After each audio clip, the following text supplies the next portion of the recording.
안녕하세요. 책 읽어주는 강사 손정입니다. 오늘은 글쓰기에 있어서 주제를 찾는 법에 대해서 알아보겠습니다.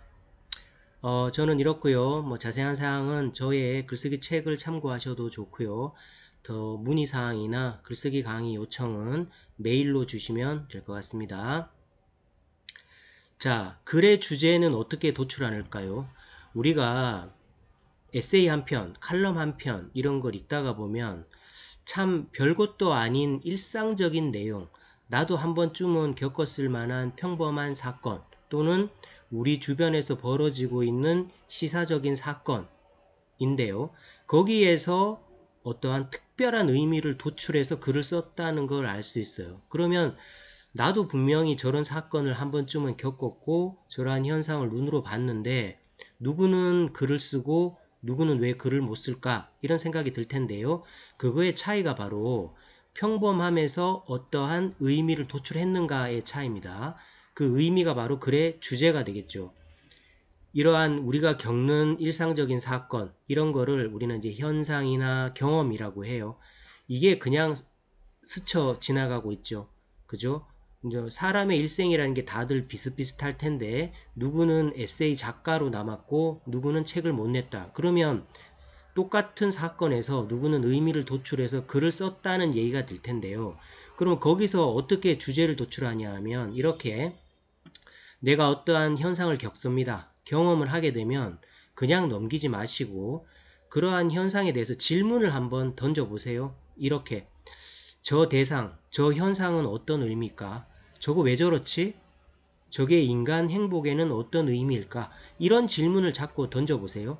예를 들어서 지금같이 이렇게 코로나 상황이면 우리가 다들 힘들잖아요. 그런데 여기서 코로나라고 힘들기만 한 걸까? 이런 질문을 한번 던져보세요. 그러면 답을 찾을 수 있잖아요. 코로나라서 사람도 못 만나고 일거리도 줄어들고 나쁜 점도 많지만 밖에 안 나가고 조심하게 되니까 감기도 덜 걸리고 그 다음에 집에 있으니까 책을 더 읽게 된다든가 아니면 집안일을 더 잘 돌보게 된다든가 하는 그런 장점도 있잖아요.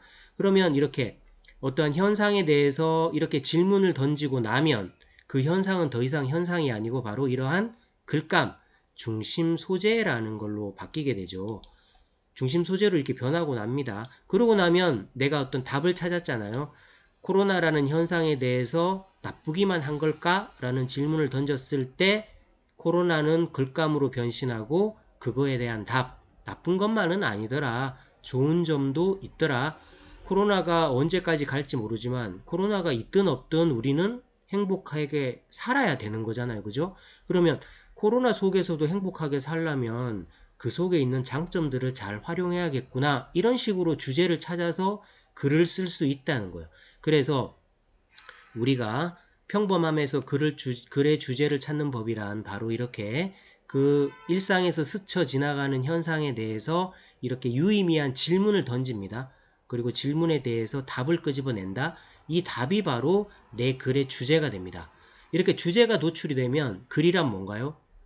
주제를 향한 소재들의 정렬이잖아요.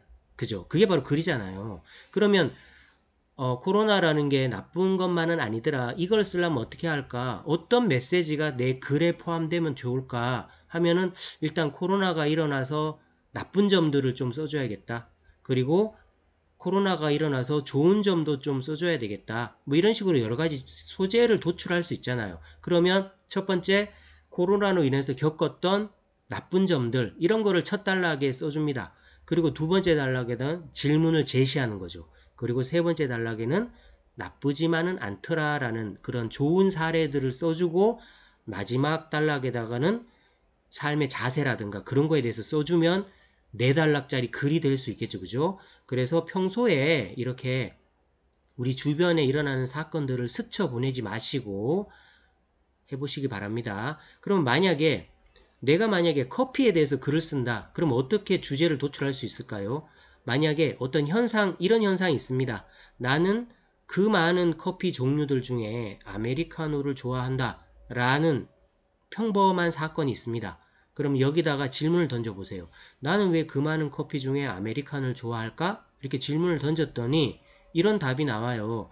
나는 원래가 치즈케이크를 좋아하기 때문에 치즈케이크의 달달한 맛을 침범하지 않는 조금은 밍밍한 아주 자극적이지 않은 커피를 함께 마시게 된다. 그게 바로 아메리카노다. 그래서 나는 아메리카노를 좋아한다. 이렇게 답을 찾아내고 여기서 한 걸음 더 나아간다면 아메리카노가 자신을 낮추어서 치즈케이크의 맛을 살려주었듯이 나도 다른 사람하고 소통할 때 나를 좀 낮춰서 딴 사람이 말을 많이 하게 만들어주자. 이런 식으로 소통에 대해서 연결할 수도 있겠죠.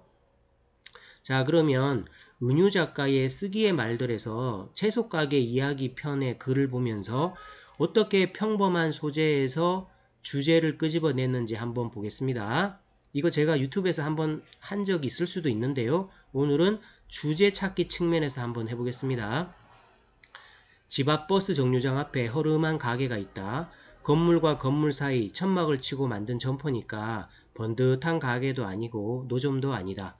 그 경계에 자리한 좁고 긴 가게에서 채소, 과일, 잡곡, 약초, 반찬을 판다. 노모와 다리가 불편한 중년 아들이 주인인데 무척 부지런하다. 저녁 8시쯤에는 폐점 준비로 물건을 천으로 덮어놓고도 더운 여름날이면 남은 찐 옥수수 한 봉지를 팔기 위해 쪼그리고 앉아 있었고 추운 겨울에는 군밤을 그렇게 악착같이 팔았다. 며칠 전 버스를 기다리며 보니 매대 물건이 바뀌었다. 여름 내에 팔던 천도복숭아 대신 양파가 분홍 바구니에 담겨 나란히 놓여 있었다. 다리가 불편한 아들은 쩔룩거리며 매대에서 양파 바구니 위치를 계속 옮겼다. 얼핏 보기에 개수도 크기도 비슷한 그것들을 하나 빼서 앞에 두었다가 뒷줄 것과 바꾸었다가 다시 앞줄에 놓았다가 마냥 그러는 것이다. 버스를 타고도 그 장면이 떠나질 않았다. 그는 무엇을 하는 것이었을까?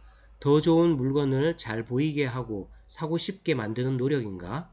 얼핏 그의 반복 행위는 아무런 차이가 발생하지 않는 것처럼 보였다. 그게 그거 같았다.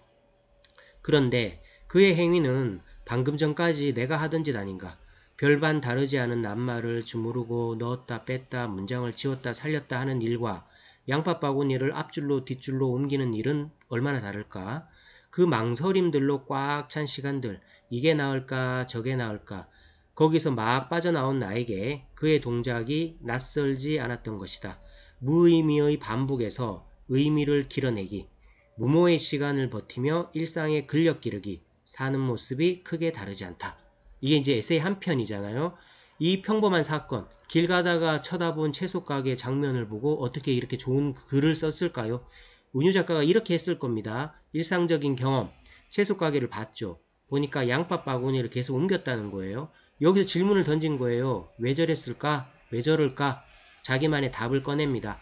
무의미한 반복이 곧 노력이다. 그것이 의미를 만들어낸다. 이게 이제 글의 주제가 됩니다.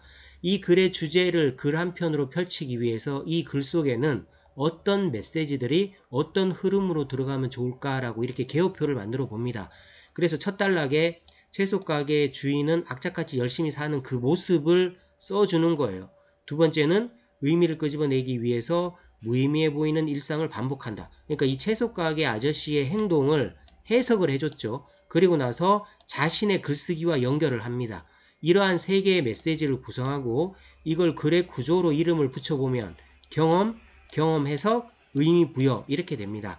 이 메시지를 풍성하게 펼치기 위해서 이러한 소재들을 동원했네요. 채소가게 풍경, 그 다음에 장사하는 모습을 묘사하고 그리고 바구니 옮기는 의미, 그 다음에 작가 행위와의 관련성 이런 걸로 소재로 해서 개요표를 만들어 준 다음에 이런 식으로 문장으로 풀어내면 글 한 편이 됩니다.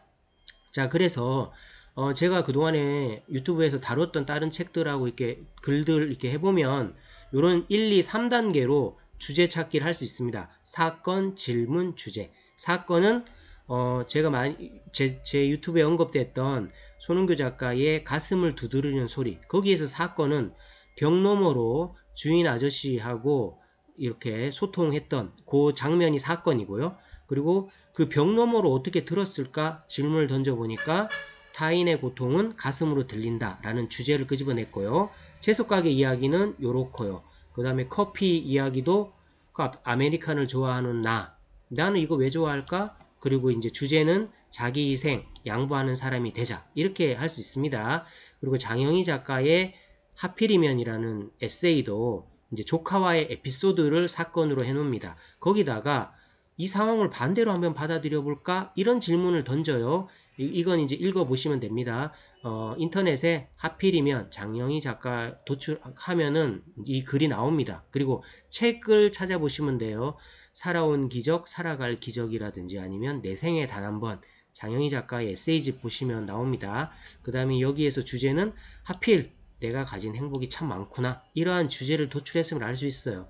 그래서 우리도 에세이 한 편 쓰시려면 평범한 사건에 질문을 던지자. 그리고 의미를 끄집어내서 그걸 주제로 삼아서 메시지를 알맞은 흐름으로 연결해서 글 한 편을 쓰자. 이렇게 하면은 우리가 글 쓸 때 주제를 도출할 수 있습니다. 이런 과정으로 하시면 되겠죠. 자, 오늘 책 읽어주는 강사는 에세이 한 편을 소재로 해서 평범한 사건에서 주제를 어떻게 도출하는지 알아봤습니다. 다음에는 제가 최근에 읽은 책들이 좀 많아서 책 리뷰로 다시 돌아오겠습니다. 고맙습니다.